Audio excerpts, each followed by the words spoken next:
We'll go ahead and get started. Welcome to the Community of Learners. Our talk today is titled Gardening and the Cultivation of Our Affections, the essay we covered. I'm Dr. Baker, and this is Dr. Bill. All right, so we want to put Psalm 104 here to get started, just as a sort of text that reflects on the delight that God takes in His creation.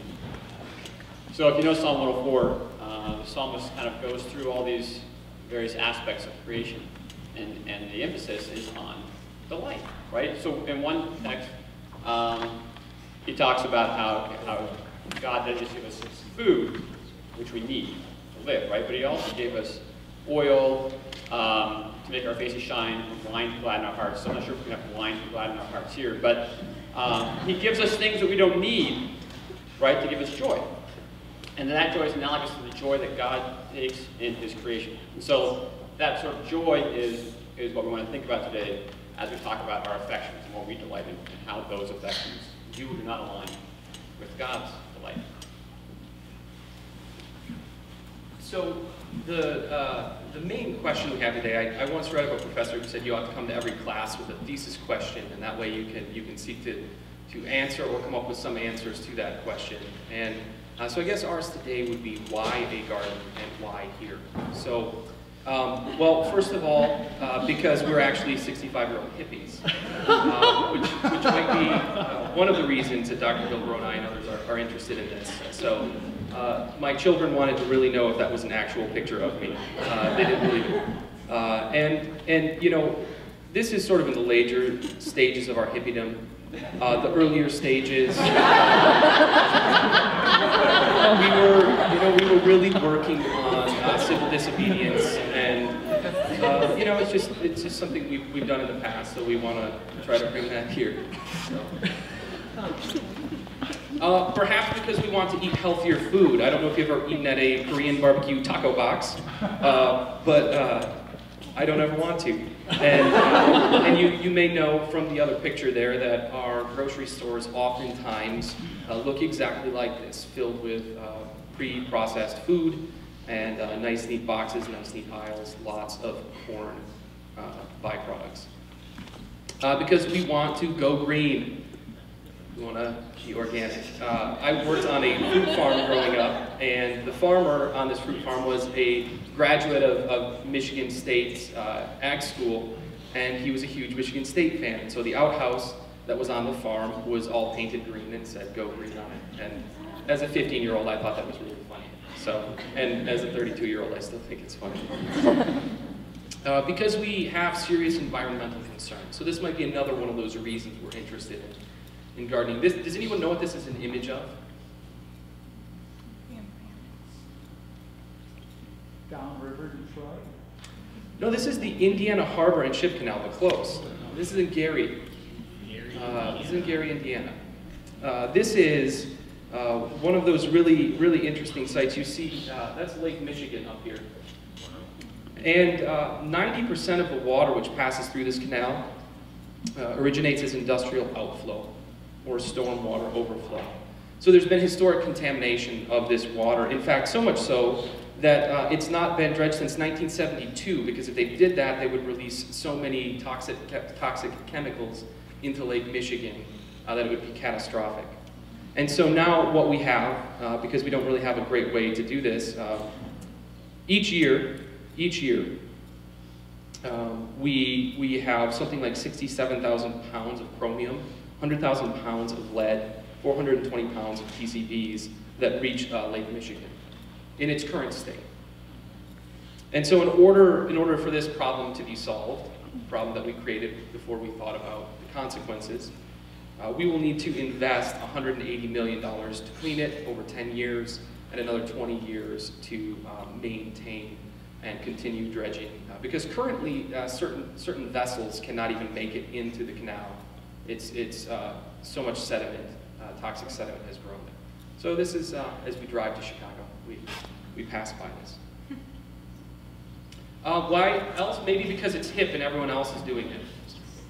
And so we see this sort of a blend of maybe hipster culture and a desire to kind of return to the land. I'm joking about being a hippie, because there's sort of a movement now of people wanting to say, okay, we've seen how food has been done, we've seen how culture has been done for a while, we're looking for some alternatives here.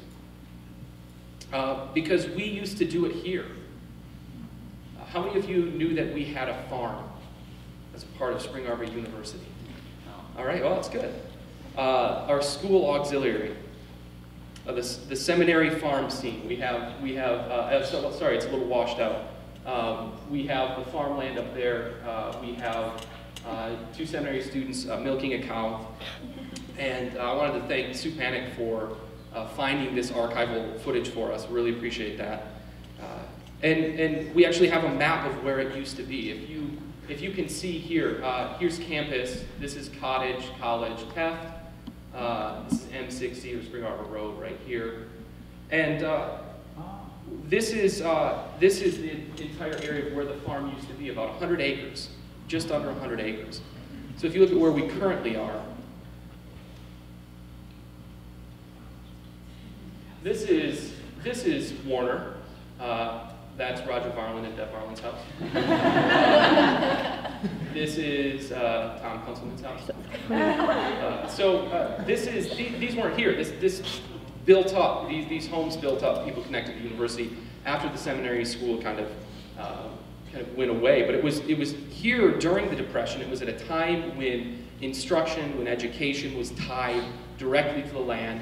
You worked on the farm, and you helped provide, in the letter that we couldn't really see, they're talking about providing enough food for everyone there, that everyone could be fed off of what the farm produced. And so... and now we're fed off McDonald's. And now we're fed off of McDonald's right here. So why a garden? Why a garden?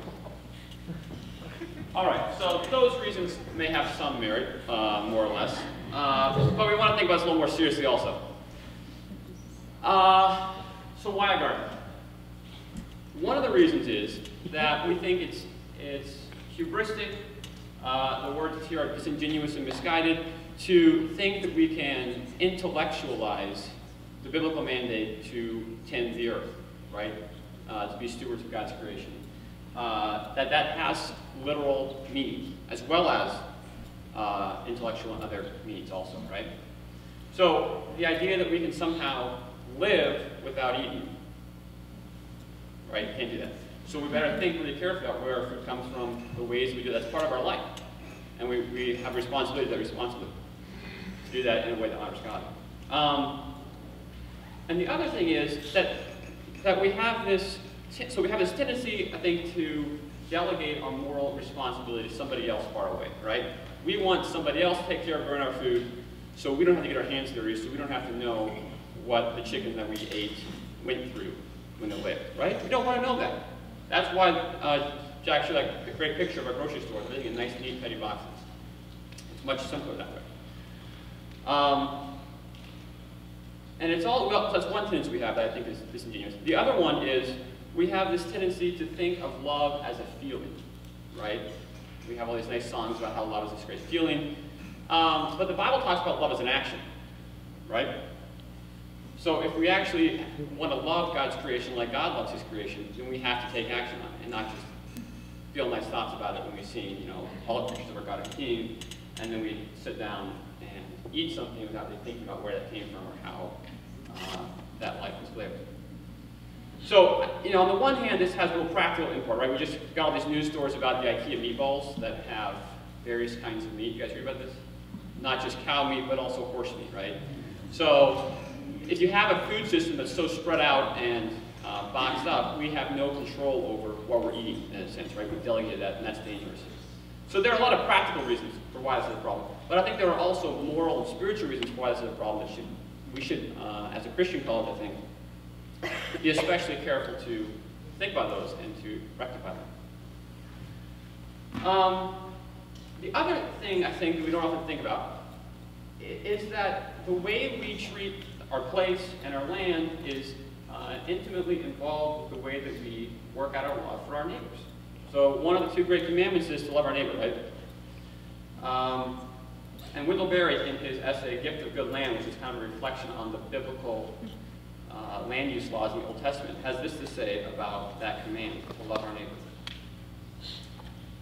He says, the elaborate understanding of charity, implicit in the Old Testament land use laws and explicit in the New Testament, is that charity by its nature cannot be selective. Charity cannot be just human any more than it can be just Jewish or just Samaritan. Once begun, wherever it begins, charity cannot stop until it includes all creation. For all creatures are parts of a whole, upon which each is dependent. And it is a contradiction to love your neighbor and despise the great inheritance on which his life depends. Charity, even for one person, does not make sense, except in terms of an effort to love all creation in response to the Creator's love for it. In other words, it's a contradiction to say that you care about your neighbor and then don't care about the sources of your neighbor's life, right? Your neighbor's health and well-being. That's why Jesus went around healing people, feeding people, taking care of them as whole people, not just saying, you know, you can be happy in heaven by and by. But he wanted to try to bring his kingdom here and now. So, you can't love your neighbor unless you also love the world with it.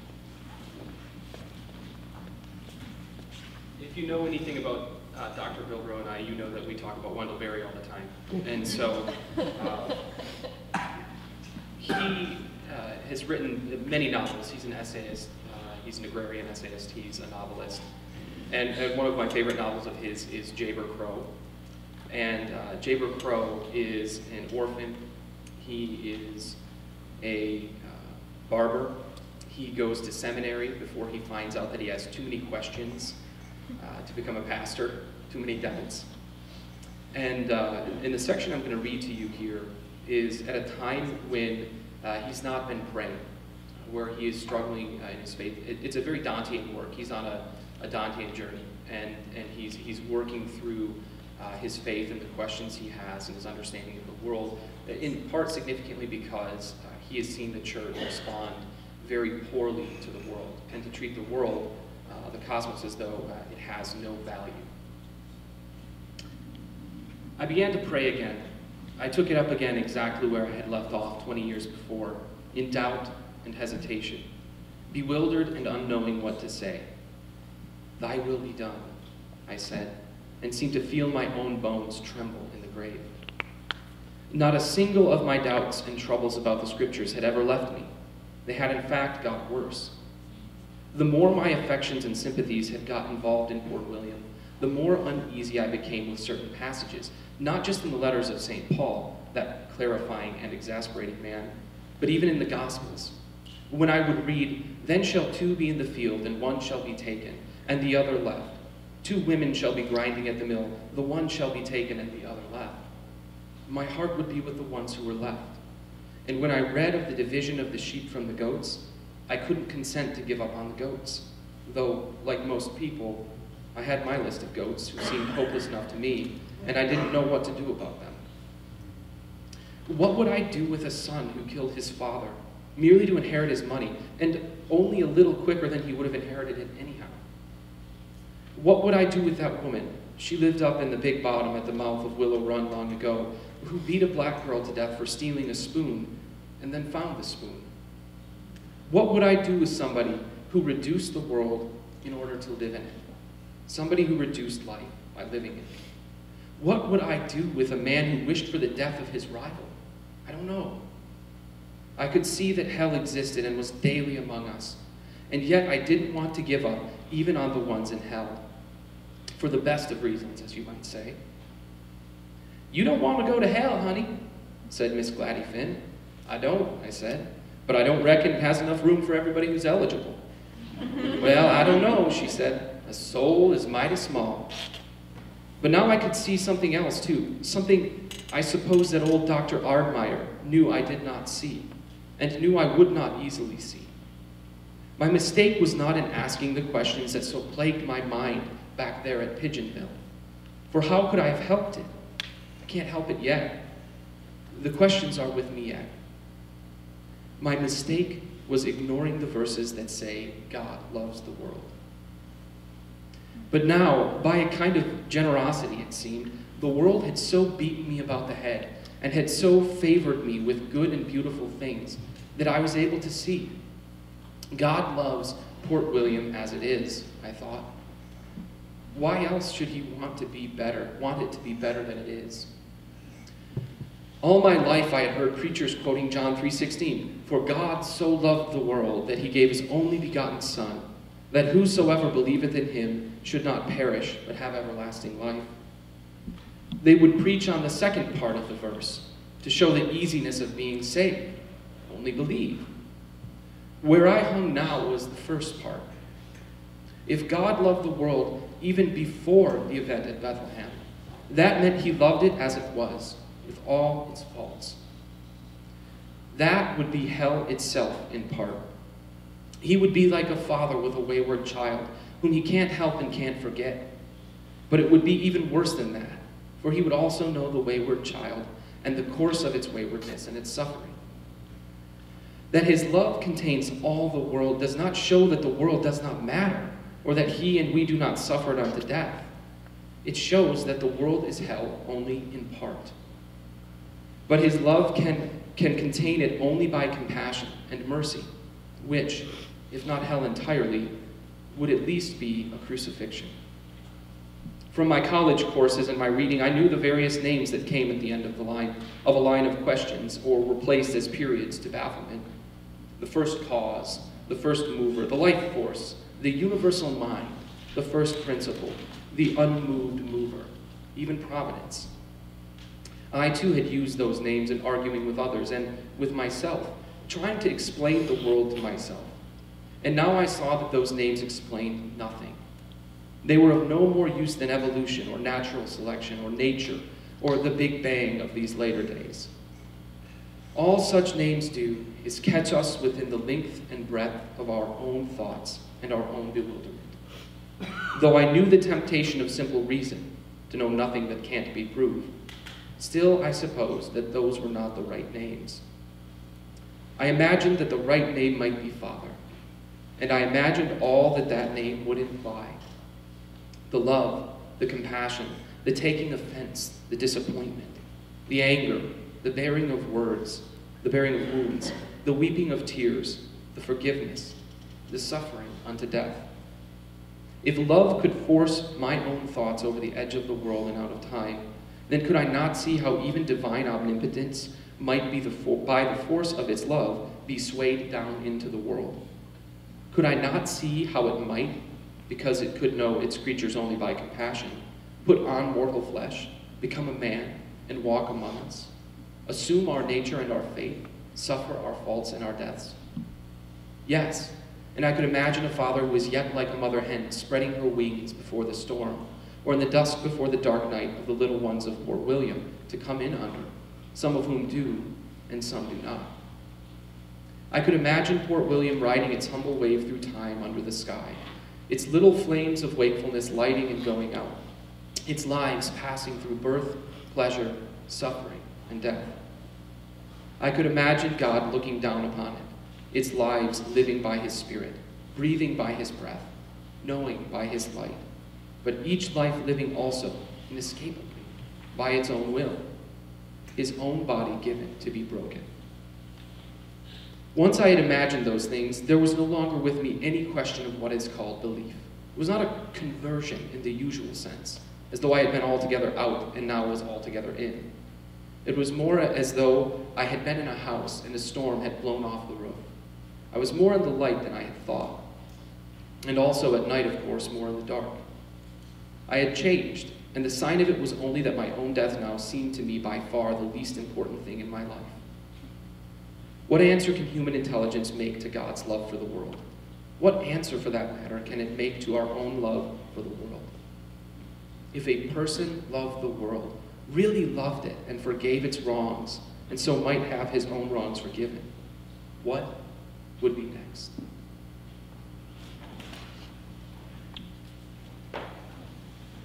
So the answer to why guard it all, I think, is because God loves the world, right? So we have some responsibility to try to participate in that and honor that, all of that. But a more practical question for us today, I think, is also why guard it here, right? You could say that there should be a garden in the abstract without necessarily there should be a garden here at this university. Yeah? So we should also think about this. How does a garden fit in with education? How does a garden fit in with what it means to be educated? So the first reason we think is that it teaches us the importance of our place. Place may seem like a rather abstract, not very important concept, but it's actually quite a rich concept, I think, when you start thinking about it. For one thing, it's not just geographical, right? Our place is geographical, but it's also communal. We are part of a community, we're in a particular place in a community. It's also hierarchical, right? We have people that we report to, ultimately we are under God, and we have others who we are above, and ultimately, you know, in some sense, as stewards, that also defines our position in the hierarchy. And we're also chronologically placed, right? We're in this particular time. So gardening helps us keep in mind all of those aspects of where we are. It reminds us that we're here at Spring Arbor, Michigan, where certain things grow and certain things don't. It reminds us we're part of a university community that eats together and that can work together. It reminds us that we're stewards of God's creation, which means we're responsible to Him for that. And it reminds us that we live now in late winter, and the snow's on the ground, but we better start thinking about planting. We want to eat this year, right? This is an important knowledge. I don't think we think about this enough at university. But this kind of knowledge of place is extremely important. As Barry says, if you don't know where you are, you can make mistakes of the utmost seriousness. You can lose your soul or your soil. And he's drawing there on this sort of great tradition of Western literature of homecoming, right? Where it is just got to figure out where in the world he is in order to figure out where he's got to go. Where Dante is lost in a dark wood and has to figure out where he is, he's got to go through hell in order to get to heaven. So it's important for us to know where we are in order that we can know who we are and where we should go. The other aspect, I think, of place is, and it's a deracinated character. Deracinated just means uprooted, right? We tend to live in a very uprooted culture, not very placed. So I think growing a garden can help to counteract that. Growing a garden can also, I think, make us more responsible to our place. Responsible simply means able to respond to, accountable, right? And yet we're not able to respond very well to our place because we don't know where we are often. But when you garden, you got to learn the names of the seeds, you got to learn the intricate processes of the soil, you got to learn the names of the bugs that are going to eat your tomatoes, right? You start to learn a language that's accountable and able to respond to the particular place that you're in. And this allows us to be shaped by our place, right? To be in a sort of reciprocal relationship, which is a much more humble place to be in than one where we think that we can dictate our will on everything around us. So once we begin to belong to a place, then I think our affections begin to be in a place where we can order them more accurately, order them more accountably, right? We can start to figure out, how do I love my neighbor and this place and God, and make those affections rightly ordered for each. But growing a garden is one place to start thinking about how to do that.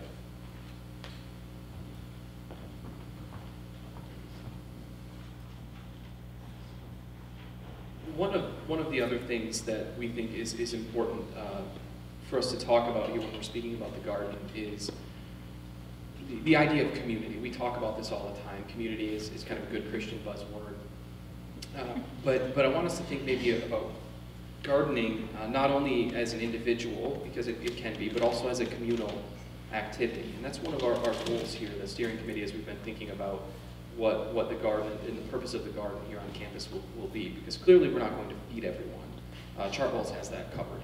And as you know, we're still not content with that because we have a board that says you first on it, which is always sort of a great Christian approach to food. So you can complain about not having churros or not having the crust cut off your peanut butter and jelly sandwiches, which is another one I saw recently. And I'm not joking. And so I think to tie this a little bit, the idea of communal work to education, I would say that as the liberal arts are like a tree, the roots of which are in the study of language, which nourishes the rest of the tree of knowledge, so may gardening be to our community, an essentially communal activity rooted in our connection to the land, out of which all our food grows, nourishing our minds and our relationships, bringing us into communion with our Father's world.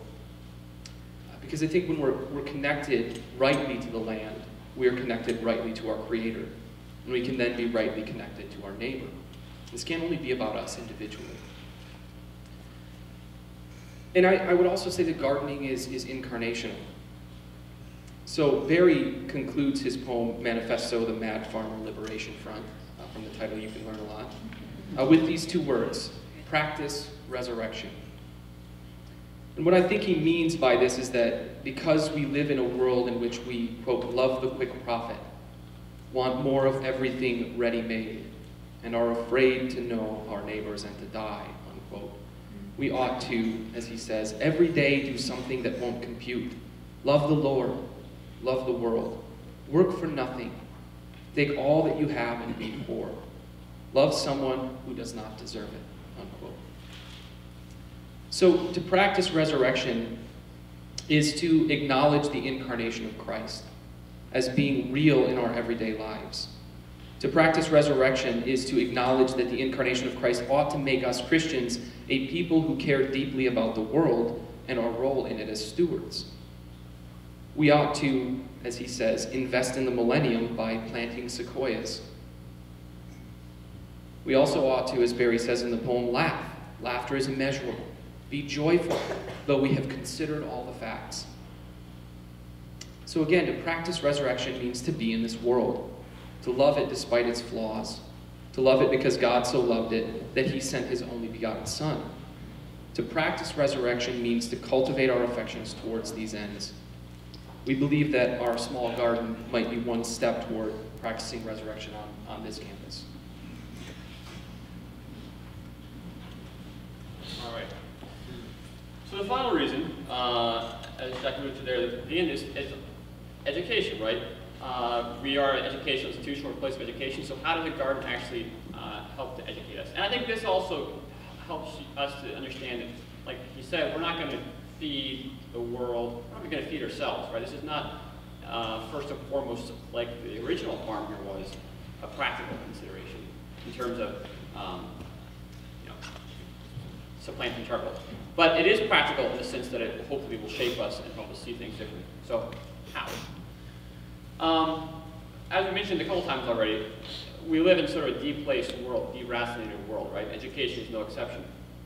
As Dr. Baker alluded to, the medievals used to describe the university as a tree, right? Universe just means everything, right? It all turns together. So everything's bound together. Universe, versus as in term, right? But modern day university is often not very tied together, right? It's often, some people call it a multiversity, or as Barry aptly describes it, a loose collection of lots of branches waving about randomly in the air. Now, I think at Spring Arbor we have some unique opportunities to be not that, right? Because we're small enough, we have good interdisciplinary conversations. But we're hoping that the garden will help to contribute to these sorts of interdisciplinary connections, where we can get our hands dirty together and tend to the roots, right? Tend to the truth that unites us, and think about what that means and what sort of thing should be that trunk of knowledge that is rooted in our place, rather than always spending our time focusing on sort of the tips of our branches. I still think gardening is inherently interdisciplinary. The other thing I think is really important about gardening is that it helps to teach us an aesthetics of wholeness. If you were to walk from the clock tower with its great statement of the concept and of the Wesleyan quadrilateral, and you were to walk toward the library, you sort of get this aesthetic of, the superimposed zigzag, right? We have the nice flat lawn, we have our nice cement sidewalks, everything is neat and clean, when it's not full of muddy snow, I suppose. But you don't get a sense that we're actually part of this place, right? The university appears superimposed on top of this place, yeah? And I think that's a subtle aspect. You might not think that really influences the way you learn, but I think it does. I think when you walk back and forth across campus, that impression kind of subconsciously begins to influence the way we think about our place and health, right? our hope is that the garden will be a place where we see a more complex, interrelated aesthetic of wholeness, right? Where we understand the kingdom of God is not just some sort of pie in the sky thing, but it's something that Christ came to bring here and now, right, and to inaugurate. I'm trying to figure out what that looks like. You know, what in the world does it look like to participate in the redemption of creation? What in the world does it look like to participate, as Paul talks about in Romans 8, in helping to bring reconciliation to a groaning creation? Right? Those are hard questions, I think. And our garden certainly is not going to answer them. But hopefully it will help us to ask them with a more rich awareness of their complexity, and to begin to answer them in more unified, non-reductive ways, right? In ways that honor the sort of complexity of creation. Oops. What have I done? What have I done? The happy clicker. One more. Wait for it. Okay, there we go. One of the things that we've also talked about is the fact that gardening can teach us something about patience, slowness, hard work, and disappointment. If you were around here in Michigan last year, you know that most fruit farmers in this beautiful fruit state were very disappointed, and the crops were damaged greatly by the very warm February and March that we had.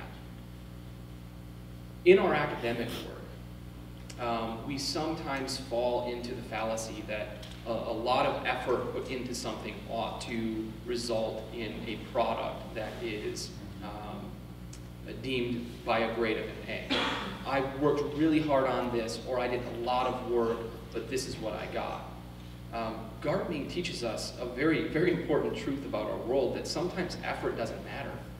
I mean, it does matter. That's it, is that effort does matter, but sometimes the produce, what comes out of that, it may disappoint us. Gardening teaches us slowness, patience, hard work. And I think these are important lessons that we can learn about here as students, as faculty.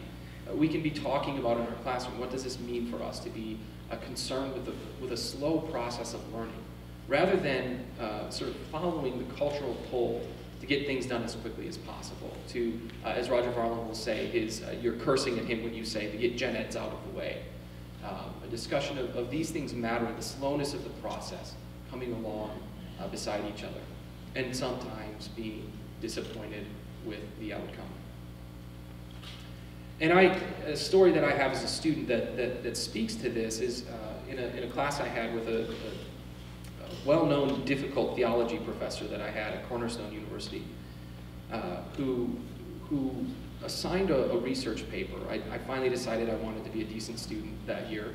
The beginning of my sophomore year, I really struggled my freshman year, and so I said, I'm going to work as hard as I can on this paper, and I'm going to do the research. And I turned in the paper, and I got it back, and I had like a C- on it, and it broke my heart. And I went and I spoke to him, and I said, I don't understand what I did wrong. Could you help me understand this, because I worked so hard on this? And the line he said to me was, where is Mr. Baker in all of this? And I looked, and I had quote after quote after quote after quote of theologian after theologian after theologian, but I had not in any way interacted with it. I was a compiler more than I was an author in that instance. And you know, the most gracious thing I ever saw a man do, he allowed me to rewrite the paper, and he didn't allow rewrites. No, he didn't give me much higher of a grade when I rewrote it, but he taught me something about a process of slowness, about disappointment, and it really, it has obviously stuck with me since that time. And most importantly, I think that in this way that education, we can start talking about it as teaching us about humility, and what it teaches us to think of ourselves as not being first in everything. So a concern for the aesthetics of place requires that we respond humbly, and that we don't see ourselves as agents who impose their will. Rather, that we see ourselves as participants in God's creation, and that as stewards we are not called to dominion leading to destruction, but dominion leading to fruitfulness. Usufruct is a word that Barry brings up in his essay, God and Country, and he said it's the use of enjoyment or fruits without destruction of the source. And I think this is one of the greatest virtues that we as Christians can learn in our education, especially because education lends itself, perhaps more so than other areas of our life, toward the cultivation of pride.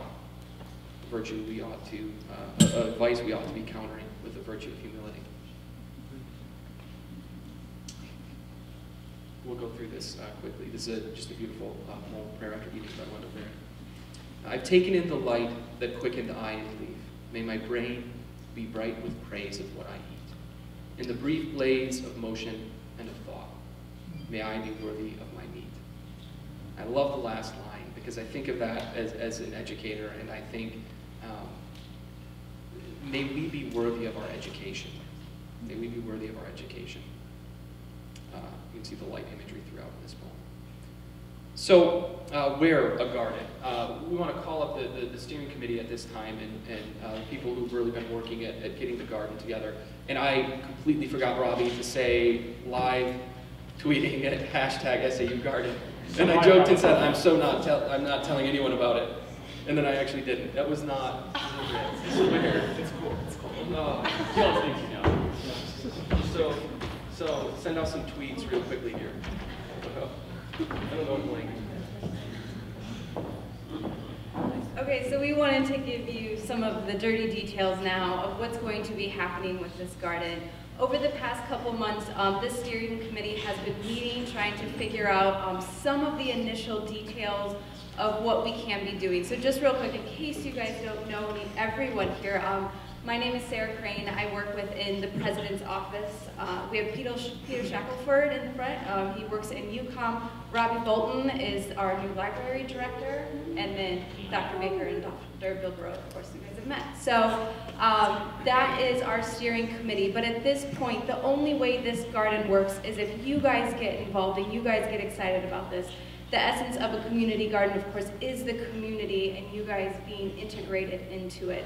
So we've only made a few initial preliminary decisions just to get this ball rolling, but we want you guys to get involved and get involved at a leadership level or at a volunteer level. So where is the garden going to be? You can see from this lovely Google map kind of where we're looking at. Right there are the post villages. You can kind of tell where that's at. You can see also where the Kresge Student Center is, and there's the library. So the garden is just to the south of the post villages. That's a wonderful sunny spot. It's very flat. We have access to water there. We have access to different sheds where we can store things. Initially, we will be having raised beds. These allow us to do a square foot gardening approach, and it'll also be a little more beautiful, allow our maintenance people to work alongside us when they're trying to mow and do things like that.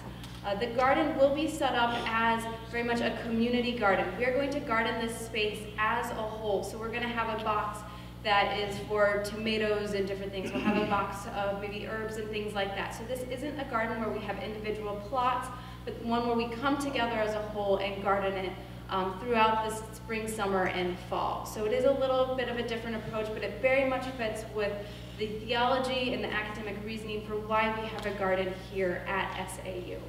As far as what are we going to do with the produce, we will be providing it for sale to the SAU internal community. We're still working on how that's going to happen, but it's going to be for sale within our community. We're also working with Chartwells to try to integrate it into the cafeteria. Again, we won't be growing enough to do a ton with Chartwells, but we do want to see it within the DC, if we can. So we're still working on that. We do have different ways that you can get involved. So you can be involved on a leadership level to help us start making decisions, or you can be just a general volunteer. So we have several different leadership committees or teams that each of us are a head of, and if you would like to be involved at that level, we would love for you to join us, or you can just be a volunteer who shows up to work, to harvest, to water, or to weed. So our first one is our design and event team.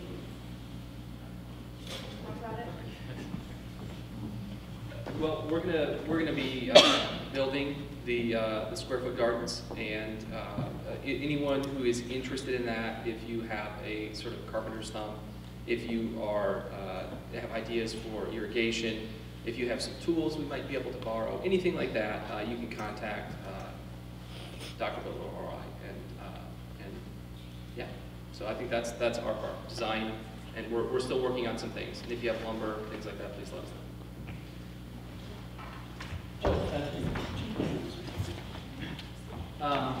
Joel Thomas and I are in charge of the planting team, and we're involved in what we'll plant, where we'll plant it, how much we'll plant, and when we'll plant it.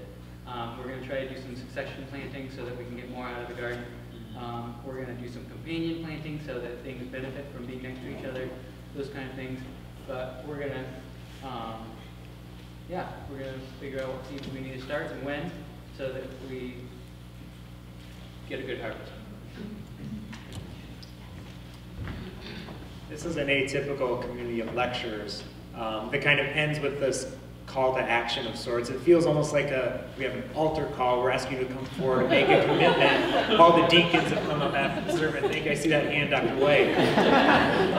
So the Harvest Leadership Committee, Sarah Crane and I are heading that up. If you're interested in working with us on planning, on ordering seeds, scheduling how the garden will be cared for throughout the season, and planning harvest events and just the harvesting process, we'd like you to consider signing up with us.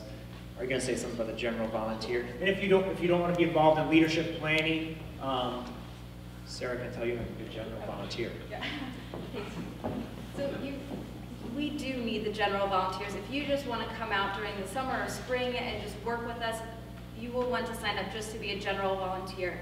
These leadership teams, the reason we have these is we want you guys to be as involved as you want to. If you want to help make these decisions, we want to make that opportunity available because we need your help in this. But if you really just want to be out there working in the dirt, you know, helping to water, things like that, then sign up to be a general volunteer. So we do down front here have our different teams, our different ways that you can sign up to get involved. We'd love if you would sign up so that we can get in contact with you. We are hoping to have the garden open mid-April, end of April, so we're going to get some things done before all the students leave. Then in the summer, we really need these faculty and staff who are here and some of these students who stay on over the summer to be dedicated to this. And then in the fall, when you guys come back, we will still have a lot going on with the garden and a lot that can be purchased then as well. So. Can I add one more thing? Yes. So who here has experienced stress? Raise your hand. Who here has experienced drama?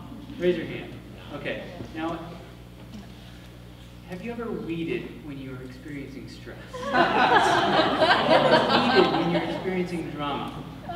And when I experience it, and I have a big garden at home, I go out there and I'm just like, whoosh, whoosh, whoosh, and I pile about this tall of weeds, and after I'm done, I feel good.